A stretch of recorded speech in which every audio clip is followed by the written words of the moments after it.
Gospel of Judas, an ancient document lost to the world, rediscovered, stolen, and sold on the black market, only to lie in a safety deposit box for 16 years. Well, in 2000, this document was sold to an antiquities dealer in Europe, who then brought it to the forefront. So the question is this an authentic document? And can it tell us anything about the person of Jesus? And what kind of impact does it have on Christianity today? I sat down with Dr. Craig Evans, Distinguished Professor of New Testament Studies at Acadia Divinity College, to ask him these questions and more.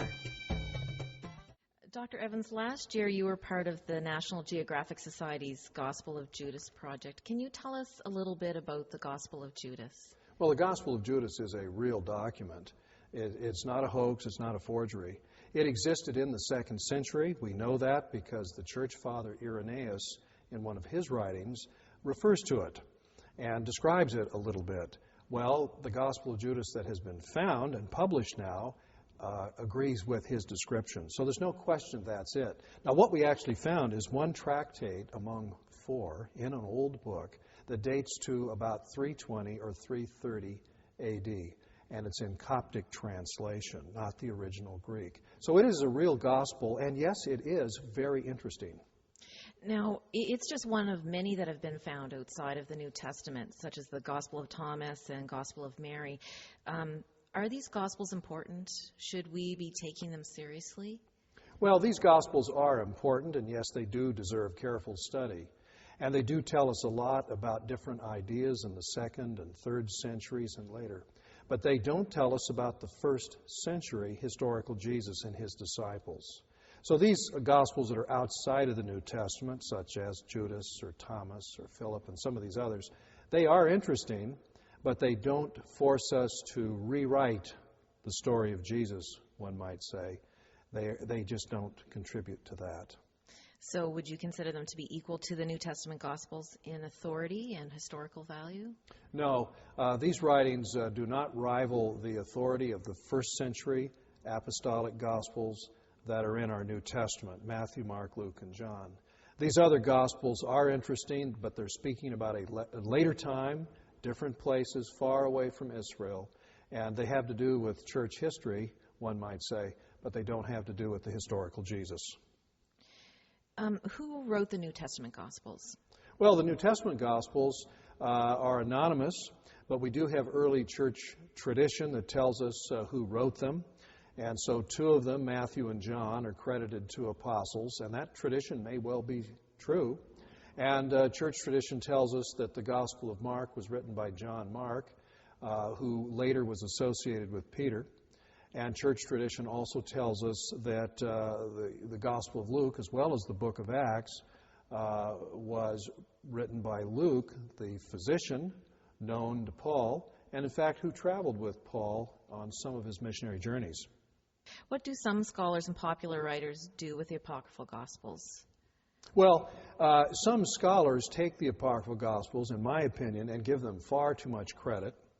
Try to date them earlier than they really were written, sometimes with a lot of imagination, extract what they think were earlier editions and date them back into the 1st century. And so what they're trying to do with these apocryphal Gospels is find out new information about Jesus. And I'm very skeptical of those efforts. But the popular writers, people like Dan Brown or Michael Payzant, they're very irresponsible, and they treat these apocryphal Gospels as though they are 1st century, as though they are equal to Matthew, Mark, Luke, and John, maybe even superior to them. And they come up with very, very implausible portraits of Jesus, suggesting that maybe he's married, had children, or whatever. And that is absolute rubbish. Okay, then does this explain Dan Brown's Divinty Code? Oh, I think it does. Dan Brown very naively followed the pseudo-research and arguments of Michael Payzant and Richard Lee, namely that Jesus had a wife, Mary Magdalene, had children, that there was a secret society set up to monitor, you might say, Jesus' descendants down through the centuries. This stuff is poppycock. This is not real history or real research. Dan Brown didn't know better. He thought it was fact. So he writes a murder mystery, a novel based on this kind of pseudo-research. And that's the problem with Dan Brown's Da Vinci Code. Well, considering all of that, then what role do the apocryphal Gospels play in biblical scholarship? Well, the apocryphal Gospels give us a point of comparison, and I encourage students to read them, because when they read the apocryphal Gospels, they realize Matthew, Mark, Luke, and John are vastly superior. They give us a historical portrait. With Matthew, Mark, Luke, and John, one comes into contact with the real Jesus, the historical Jesus, and his setting in the early first century in Israel. And so in that sense, the apocryphal Gospels give us this wonderful contrast. They aren't that. They are so different. They're from a later time, a different place, and a very foreign, very non-Jewish, very non-Palestinian Jesus is portrayed by the apocryphal Gospels. It's the Jesus of heretics, Gnostics, fanciful writers of the 2nd, 3rd, 4th centuries. So yes, they're worth studying for a lot of reasons, but not because they actually give us new information about the real Jesus, the Jesus of history. Acadia Divinity College, the graduate school of theology at Acadia University.